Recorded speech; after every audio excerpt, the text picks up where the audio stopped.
Sadhgurunath Maharaj Ki Jai, and welcome to Jagadambe Reads the Holy Books of India, Ramayana89. As you may remember, Rama was ruminating about a man's relationship with fate. He is robbed of his peace of mind and he's helpless against fate. It is not possible to gauge the reason for one's being granted happiness, sorrow, disease, gain or loss, birth or death. Everything follows a pattern, no doubt, but we cannot understand it. This is fate. Even the rishis who have their senses under control are not exempt from the sway of fate. They are made to forget their daily rituals. They become slaves to the passions like kama and krodha, and they lose all that they have gained so far. Anything which has begun in good faith at times gets obstructed in its course and takes an unexpected turn, and that is the work of fate.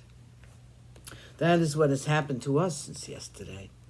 But then I'm not affected by this change in my fortunes, and so you must also adopt the same way of thinking. With these very waters which have been placed for my coronation, I will have the sacred bath preparing me for the holy task of dwelling in the forest. On second thought, why should I have anything to do with these royal insignia? How can the waters meant for the purpose of coronation serve my purpose, which is so different? Let me use some other water which is meant for my banishment. As for you, do not let the fickleness of the goddess Lakshmi affect you, my dear brother. Actually, I prefer to roam in the forest without a care in the world. Ruling a kingdom is beset by hundreds of worries. Lakshmana was listening with his head bent down and his eyes fixed on the ground. He was still angry. His brows were knit and he sighed like a serpent and his face was fierce to look at. He said, I do not agree with you. How can you ascribe fate an action prompted by the avarice of a woman? Her desire is so great that she has made even the king agree to it. And do you not see any injustice in this? You just say it's providence. There are people who pretend to be righteous but are at heart wicked. By their cleverness and by their deceitful tactics, they have conspired to make you suffer this banishment. And you refuse to see it. I'm sure of it. Or else why had the granting of these two famed boons been delayed all these years? It should have been done years ago. This is just a pretext. Here is an obvious intrigue to get rid of you, and you insist on conforming to it by your decision to obey the king, your father. I am still of the opinion that you should occupy the throne against the wishes of Keiki.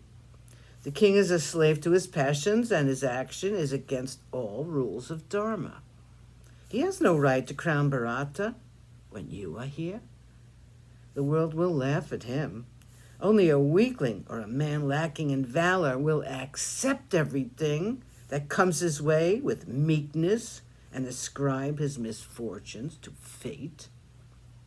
A hero, on the other hand, will certainly find ways and means of overcoming the difficulties which obstruct his progress. You behave as though you are helpless against fate. Let the world see how prowess can vanquish fate. Let the coronation take place, and with your permission, I will prove to you that the might of my arms is more powerful than fate. No one except our Father will object to your coronation, not even the gods who guard the 8 quarters.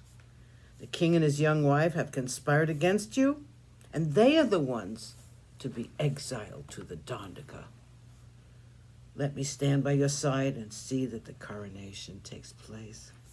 I assure you, I can make it happen.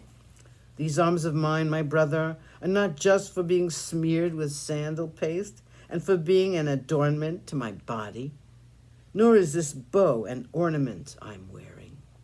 This sword of mine is not a decoration. These arrows are not meant to support me when I'm walking. They are meant for destroying enemies, and I mean to use them properly. Indra himself cannot withstand my valor when I'm angry. Sadhgurunath Maharaj Ki Jai. Thank you for coming. I hope you come again.